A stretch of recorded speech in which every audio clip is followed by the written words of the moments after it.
নমস্কার, শ্রেয়াস ডায়েরিজ আরও একটি নতুন এবং আবোল তাবোল ভিডিওতে আপনাদের সকলকে জানাই স্বাগতম। আর এটা ছিল গতকাল অর্থাৎ শনিবারের ভ্লগ। তো প্রতিদিন ঘুম থেকে উঠে আমি যা যা করি অর্থাৎ গরম জল খেলাম আর তারপর মা খাইয়ে দিল 4টে বাদাম। তা করতে করতেই দেখছি মা কাটছে রাঙা আলু, যেহেতু কালকে হয়েছিল রাঙা আলুর পরোটা। আর তারপরেই মা আমাকে বলল যেহেতু বেগনি হবে তাই বেসনটা ফাটিয়ে দে। আর এখানে বেসন ফাটানো শেষ হতেই মা আমাকে বলল ফুলকপি আলু তরকারি হবে, তো মটরশুঁটিগুলো যেন ছাড়িয়ে দিই। তো মটরশুঁটিগুলো ছাড়িয়ে দিচ্ছিলাম আর মা কি বলেছে একবার শুনুন। মা বলেছে যে ভালো মন্দ খেতে হলে হেল্প করতে হবে, সুতরাং ভালো মন্দ যেহেতু খেতেই হবে তাই হেল্প তো করতেই হবে।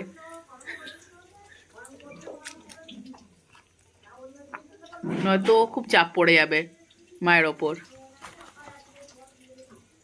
ভালো মেয়ে আমি।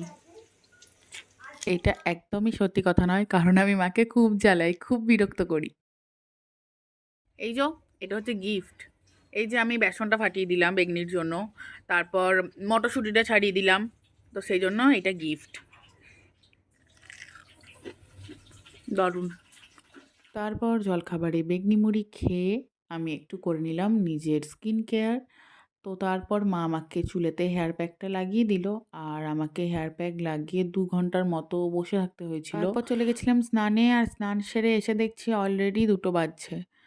আর এত লেট হওয়ার সবথেকে বড় কারণ হচ্ছে গিয়ে সকালবেলা ওঠাই হচ্ছে লেটে ঘুম থেকে।